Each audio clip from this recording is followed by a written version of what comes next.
It doesn't just feel like I lost a piece of myself. It's more like I lost memories I could have had with you. These are the words spoken by Gwen Gabe, the father of 24-year-old Alexis Gabe, at a memorial in her honor almost a year after she suddenly disappeared in January of 2022.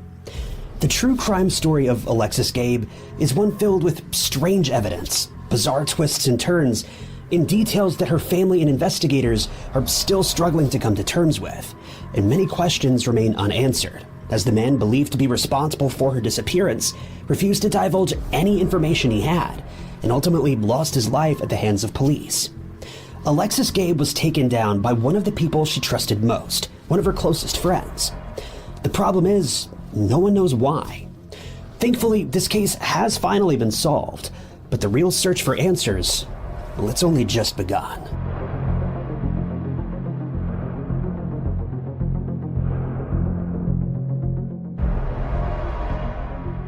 Alexis's parents, Gwen and Rowena Gabe, met while they were still children growing up in the Philippines. But in 1986, when Gwen was 16 years old, they lost contact when Gwen's family decided to relocate to the US. It would be many years before they saw each other again, but they were able to reconnect when Gwen and his family returned to the Philippines for a vacation. This time, they stayed in touch. In 1994, they decided to get married. They moved to Antioch, California, before ultimately settling in Oakley, where they raised a family of 3 children, Alexis being the middle child and their only daughter. Growing up, Alexis was a happy and creative girl who found joy in fashion, drawing, and photography. Alexis was a girl who wouldn't let anything keep her down. She always tried hard to find the best in a bad situation, and this was a personality trait that would follow her throughout her life. After graduating from Liberty High School in Brentwood, she attended the Contra Costa Medical College in Antioch and graduated as a qualified EKG technician, someone who helps patients who are suffering from severe heart conditions.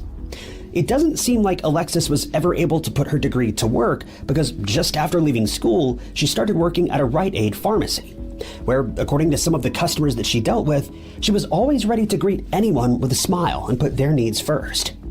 It's clear that even those who only knew Alexis in passing knew that she was an incredibly bright and caring young woman. As time passed by, Alexis met a man named Marshall Jones, and the two started dating. But at some point, their relationship broke down, but the specifics of this are unclear. The two remained friends and would still hang out on occasion. The relationship ended relatively smoothly, and neither of the two had any bad blood with the other.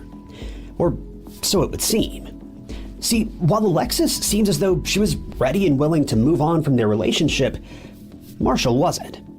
It's unclear if Marshall was just deeply in love with Alexis or if he was merely obsessed over her for other reasons. But Marshall made a promise to himself that, one way or the other, he wasn't letting Alexis get away.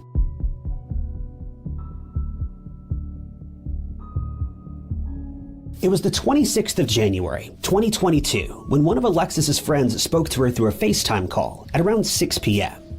She would later tell investigators that Alexis seemed to be sitting in her car, presumably in the parking lot at work. About 20 minutes later, she was seen by security cameras at a Chevron gas station on Lone Tree Way in Brentwood.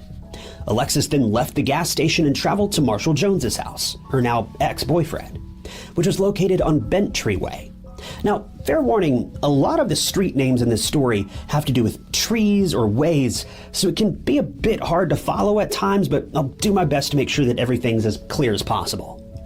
After arriving on Bent Tree Way, Alexis's car's data history suggests that it was turned off at exactly 6:32 p.m. It's believed that this is the time that she arrived at Marshall Jones's house, and her cell phone records show that she remained in that area for quite some time. Alexis's father attempted to contact her at around 7:30 that evening, just about 1 hour after she arrived to meet up with Marshall, but she never picked up the phone. He wasn't too concerned about this at first because Alexis was always in the habit of staying out late. Most of the time, Gwen would wait up for her, but on this particular day, he and his wife had both caught COVID, and so they went to bed earlier than they normally would. Later that night, at 9:23 p.m., Alexis's GPS showed that her car had started up and both it and her cell phone left Lone Tree Way. The car then traveled to Oakley, which wouldn't be particularly unusual, except for the route that it followed. Alexis had a very specific route that she usually drove from Antioch to Oakley, and this was the first time that the GPS showed her deviating from that route. Finally, the car came to a stop on Trenton Street, where it was turned off at around 9:35 p.m., and it didn't move again after this. The only problem was, her cell phone did. The person driving the car exited the vehicle and was seen by security cameras walking along Oakley Road and Belden Lane with Alexis's cell phone in their possession. The only problem was, the person seen in the footage, it wasn't Alexis. Finding time to unwind at the end of the day can be difficult at times, but finding something to help you unwind can be even worse. I personally try to pass the time by playing retro games or mobile games, but if I'm being honest, most of these games just aren't worth the time of day. But that's where Dice Dreams comes in. Dice Dreams is the perfect way to relax at the end of a long day. The characters are adorable and relatable, and the best part is, you don't need an internet connection to play. And did I mention it's completely free? I love playing Dice Dreams when I've got some free time waiting in line at a store, or just when I'm traveling around or running errands. Dice Dreams lets you roll the dice, attack your friends, steal coins, and build an incredible magical kingdom, and eventually become the Dice King. You can create a team of friends and send them gifts, or even try to steal from them. It's totally up to you. I love building new kingdoms. It's super satisfying and kind of feels like finishing a huge puzzle. Join my Dice Dreams team for free using the link in the description. But there are only 50 spots available on my team, so be sure to join quickly. And that means joining a user base of more than 10 million players worldwide. Just click the link in the description or scan the QR code on screen. Thanks to Dice Dreams for sponsoring today's video.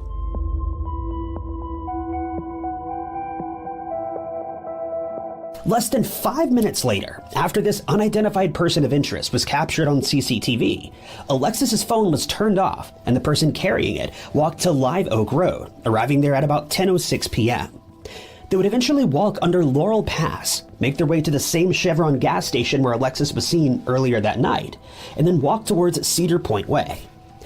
Marshall Jones, Alexis's ex-boyfriend, had phone records showing that he messaged Alexis at 11:16 p.m. that night, asking whether she got home safely, and when there was no reply, he called her number about 20 minutes later. But since her phone was turned off by this point, there was no answer. The following morning, her family was surprised to find that Alexis still wasn't home. She'd been given the responsibility to make sure that her 15-year-old brother made it to school on time every day, and she would pick him up at the end of each school day. She'd been doing this for months. So when she suddenly didn't show up to take him to school, well, her parents were naturally worried. When her brother realized that she was late that morning, he sent her a text message asking where she was, but he got no reply.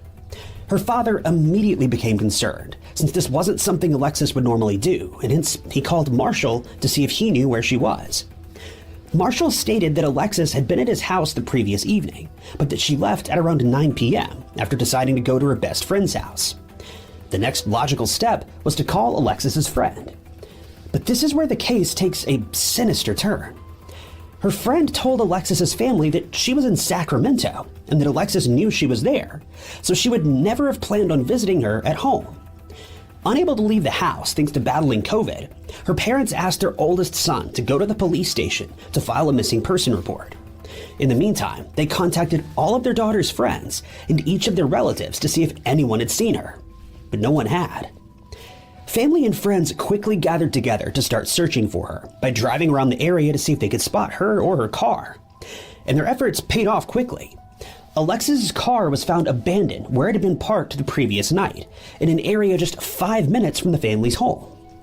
Alarmingly, the driver's side door was found to be unlocked, and the keys were still in the ignition, something Alexis would never do. A search of the immediate area was carried out with the help of Alexis's parents.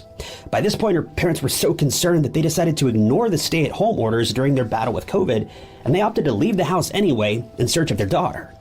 But unfortunately, despite their best efforts, no sign of Alexis was found.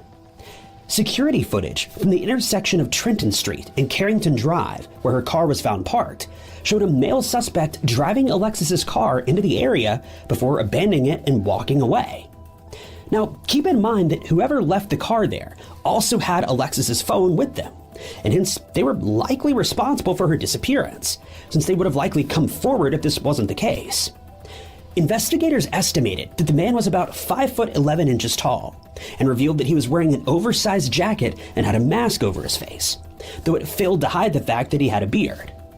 What's interesting about this is that these descriptions almost perfectly align with Marshall Jones, Alexis's ex-boyfriend. Detectives didn't have a whole lot to go on at this point, but with this newfound information, they decided it was best to keep their options open while keeping a very close eye on Marshall. And that's exactly what they did.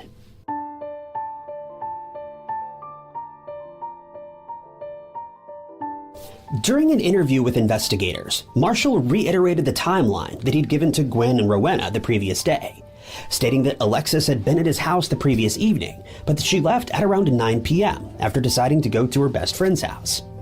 He gave investigators permission to search his house with the exception of the bedrooms, which, if you ask me, isn't much of a search. If there's anything in a home worth finding, chances are it's going to be found in one of the bedrooms. The only problem was, at this point, police didn't have enough evidence against Marshall to secure a warrant. So if he said they couldn't go into those rooms, they had no choice but to obey his wishes. Marshall also handed over his phone so that it could be analyzed by a forensic team. And once this was done, he traveled to his mother's house on Bent Tree Way. And this is where things get pretty strange. Once he arrived at his mother's house, he backed his SUV into the driveway and started unloading several large trash bags from the back of it. This was evidenced by a surveillance camera that recorded short clips of his movements. Following this, he went to the Oakley Police Department where he picked up his phone and then went back to his mother's house where he picked up the bags that he'd removed from his car and placed them back inside, all while his mother was hosting a karaoke party inside the house, supposedly blissfully unaware of his suspicious activity. He and his mother then left the house together and went to a Metro PCS cell phone store, where Marshall bought a new phone and even got a new phone number. Keep in mind that while all this was going on, Alexis remained missing, and her friends and family were desperately trying to locate her. But Marshall never made any attempt to look for her. Interestingly, even though Marshall got a new phone number and a new phone, he kept his old phone and his old number active. Marshall visited his sister later that evening and left her house at about 7:11 p.m. He still had both of his phones with him, but one was turned off at 6:40 p.m. and the other was turned off at 7:11 as he left his sister's house. But before 9 o'clock that night, one of the phones was turned back on for a brief period, and phone records showed that it was in the vicinity of Bradshaw and Jackson Roads. Surveillance footage would later be found showing a vehicle similar to Marshall's being driven on Bradshaw Road, then suddenly turning on to Jackson Road, giving police a very accurate play-by-play of Marshall's movements from that evening. It's believed that Marshall made a wrong turn at one point and then turned his phone on to use its GPS function. In fact, investigators would later state that when they drove to Pioneer, they also missed the turnoff just as Marshall had. When his phone was turned back on again the next day at 12:43, it showed that Marshall was about 16 miles from Antioch, and he then drove back to his mother's house, arriving there at about 1 p.m. He only spent a short while there and then traveled back to his sister's house where it's believed he spent the rest of the day. Now, Marshall was supposed to report to work the following day, but he called his boss to say that he was taking a personal day since he, quote, had something to take care of. The next day, for reasons that remain unclear, his sister asked him to leave her house, and he was later seen on surveillance footage carrying around, of all things, an extended firearm magazine, which came completely out of left field. That same day, searchers found a broken screen belonging to an iPhone 11 Pro, the same phone that Alexis owned, but the rest of the phone was nowhere to be found. The screen was collected and sent in for a forensic analysis, and wouldn't you know it, when the results came in, Marshall's DNA was found all over the screen.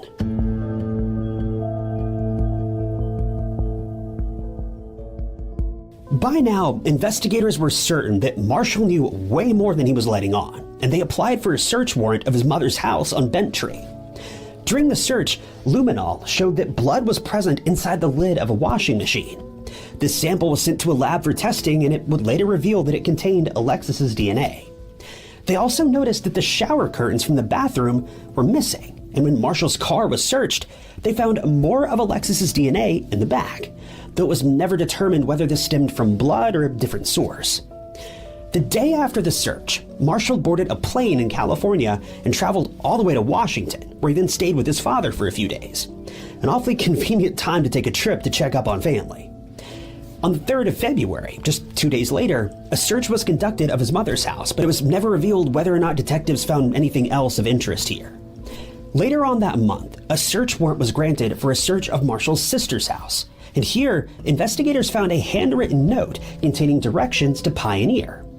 They believed this handwriting belonged to Marshall, and it seemed as though he'd been documenting a journey he'd taken to Pioneer just a short while ago. But why? The note specified when to turn right or left along the way, as well as the time it would take to drive between each of these points, and this alone was a pretty suspicious thing to note down.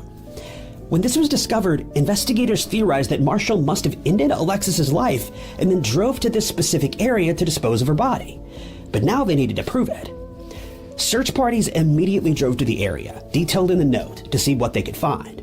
They were accompanied by land, air, and water search teams, as well as canine units, sonar specialists, helicopter, and dive teams. 2 days after the search was started, a search volunteer came across Alexis's cell phone case on Vista Grand Drive and Bent Tree Way. There's no doubt that it belonged to Alexis, since it was a one-of-a-kind, hand-drawn case. When it was processed, Alexis's DNA was found to be present, further proving that it must have belonged to her. A nearby pond was searched after it was completely drained, since sonar devices returned some strange data. Sniffer dog units were also on standby after the dogs had reacted to something in the water. But after going through all that effort to drain and search the pond, nothing of interest was found, and it's unclear why the dogs had alerted their handlers to this location. While all of this must have been incredibly confusing and frustrating for investigators, we have to remember this must have been a torturous time for Alexis's family, as they were receiving nothing but small pieces of heartbreaking information, and putting them all together, a larger picture started to emerge that pointed to a tragic and bitter ending for Alexis. Alexis's family had now become convinced that Marshall's mother also knew more than she was letting on, and on the 19th of May, Alicia Clark, his mother, was arrested and charged with aiding and abetting. But she was released just a short while later after it was found there wasn't enough evidence to prove that she knew anything about Alexis's disappearance, nor her son's potential involvement in her supposed demise. While all of this was being discovered, the Oakley City Council decided to offer a $10,000 reward to anyone who came forward with information on Alexis's disappearance. An anonymous donor later added an extra $50,000 to that amount, and in May of 2022, the council added a further $40,000 to that amount, bringing the reward to $100,000. It had now become apparent to everyone involved in Alexis's case that Marshall had something to do with her disappearance. And investigators suggested that he ended her life on the night that she visited him, though it isn't clear why he chose to do so. As far as anyone knew, the two had ended their relationship on good terms and remained good friends with one another. So what could have gone so horribly wrong that it would prompt Marshall to take Alexis's life? Police believe that whatever took place, Marshall took Alexis's life and then placed her body in the back of his SUV, then drove to a remote location where he left her remains. But at this point, detectives didn't have any way of knowing where Alexis's remains could be found, and so they decided to apply for a search warrant, which was to be served at Marshall's father's house in Washington. Thankfully, the warrant was granted, and on the 1st of June, the Snohomish County Sheriff's Office and the United States Marshals Service were tasked with executing the search. The only problem was, the search did not have the expected outcome. Marshall knew that investigators were hot on his trail. While he hadn't admitted anything up to this point, it's pretty clear Marshall knew far more about this case than he was willing to admit. When investigators showed up at his father's home, they did their best to coerce Marshall out of the home, but he wasn't willing to budge. He knew that if he stepped 1 foot out that front door, he would be arrested. And the thing was, he was right. But no one could have expected the tragedy that was about to unfold.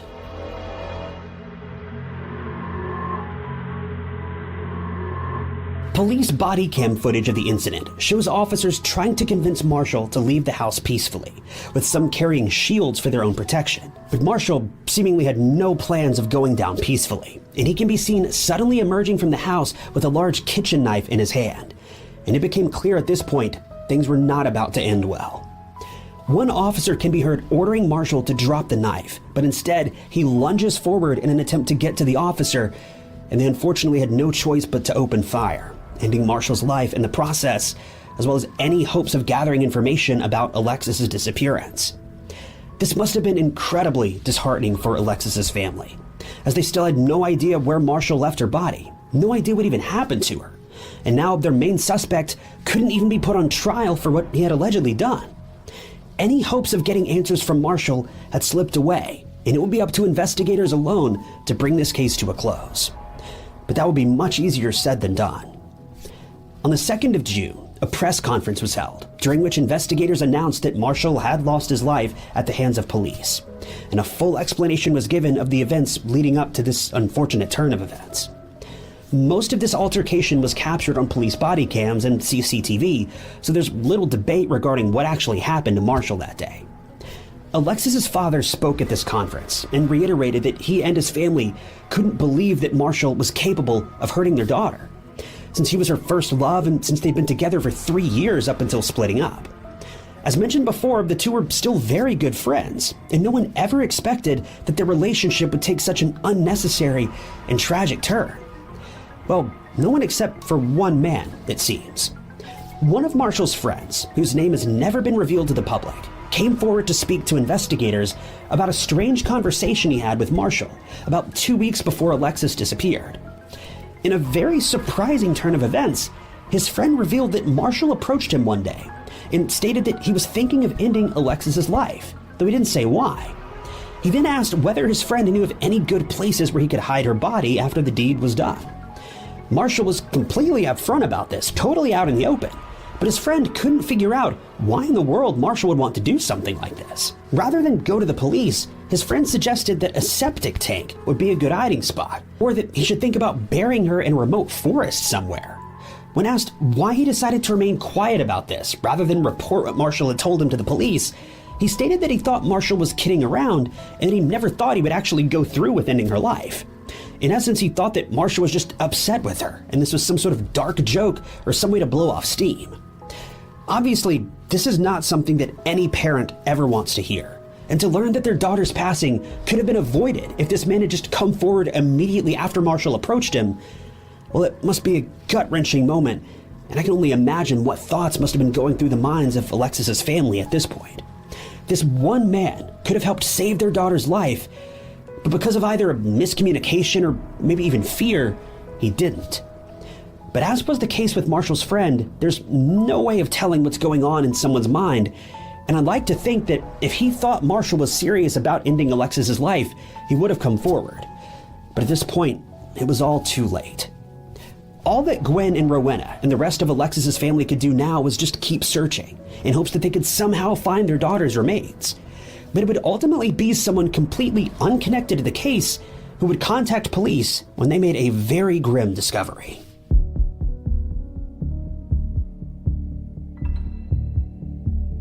The resident of Plymouth, California, was using a metal detector in a remote area off of Jackson Road when he stumbled across what he believed to be human remains and immediately contacted the local sheriff's office.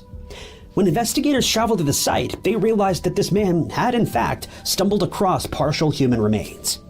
Police immediately suspected they likely belonged to Alexis, considering the location in which they were found. All they needed to do now was confirm this theory. But this wouldn't take as long as you might have thought, because they soon found more evidence at the same site, including earrings that her family identified as hers. They were even able to provide photos of Alexis wearing these exact earrings. Police also found remnants of the garbage bags that Marshall was seen unloading and loading from his car, along with pieces of duct tape that he must have used to secure the bags while he was transporting them. The rest of the area was thoroughly searched, but nothing further was found. What's particularly shocking here is when investigating the contents of the bags, as well as the remains that were found by the metal detector, well, it painted a very grim picture of Alexis's final moments. That's because Alexis's remains weren't just found in one bag or in one location. There were multiple pieces of this puzzle. Police speculated that the rest of Alexis's remains must have been scattered in different areas, though they were unable to determine whether this was done by Marshall or by wildlife in the area. Though the most probable theory is the former, considering the multiple bags he was seen unloading and loading at his mother's house. Unfortunately, police now had the daunting task of informing Alexis's family that their daughter had finally been found, but certainly not how anyone had hoped. In the wake of this, Alexis's father made a public statement, saying, "Despite all the pain, anger, frustration, and grief, we're somehow relieved that she's been found and we can finally bring her home." He thanked everyone who helped search for his daughter for the 9 months since she disappeared. But the weight of this revelation, it was clearly not what the family wanted to hear. Thanks to the earrings found in Plymouth, it was all but certain that the remains that were found belonged to Alexis. The only problem was, a coroner couldn't say with any certainty how Alexis had lost her life. The case had finally run its full course, but for Alexis's family, there was no closure. Gwen stated that he and the rest of Alexis's family would continue searching for the rest of her remains. And in January of 2023, a group of more than 700 searchers set out once again in an effort to locate them. This time they were successful, as another set of remains was located. But sadly, it's unlikely that any more will ever be found. DNA tests were carried out on the newly discovered remains, and they were confirmed to belong to Alexis. But no one knows how many other locations her remains may still be scattered in. And it's just so devastating for the Gabe family to know that such a terrible, awful end could be forced upon someone who did literally nothing wrong. In March of 2023, Alexis's friends and family gathered on what would have been her 25th birthday to celebrate her life. And while they were saddened that she wasn't there with them, they were able to honor her by dedicating a park bench in her name at the Oakley City Hall. Rowena added that the park was one of Alexis's favorite spots to visit, and she could now visit the park every day since it was just a short walk from the family's home. The case is now closed, but for Alexis's family, there's still many unanswered questions. And there's nothing that can help put their minds at ease after something like this. There's just nothing. They're adamant that Marshall didn't act alone in disposing of Alexis's body, and have reiterated on many occasions that they're of the opinion that his mother has failed to disclose certain details that no one else was privy to. But investigators, nor her family, have any way of proving Marshall's mother's involvement. There's just no evidence to link her to the case, at least none that would hold up in court. After all is said and done, one can't help but feel that this was a completely nonsense crime, committed by someone whom Alexis trusted. But that trust was betrayed in the most heinous way imaginable, especially since there doesn't seem to be any specific reason why Marshall would want to end her life. To call this crime senseless, well, that doesn't even begin to describe it.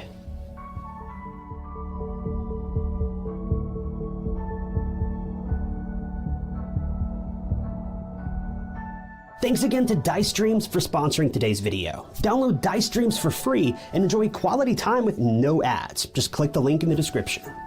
Thank you guys for tuning in to another episode of True Crime Stories. If you enjoyed this video, be sure to check out this other interesting case I covered. And don't forget to subscribe. It's completely free and keeps you up to date with all of my future videos. You can also click that join button below to help support the channel and see new videos long before everyone else does.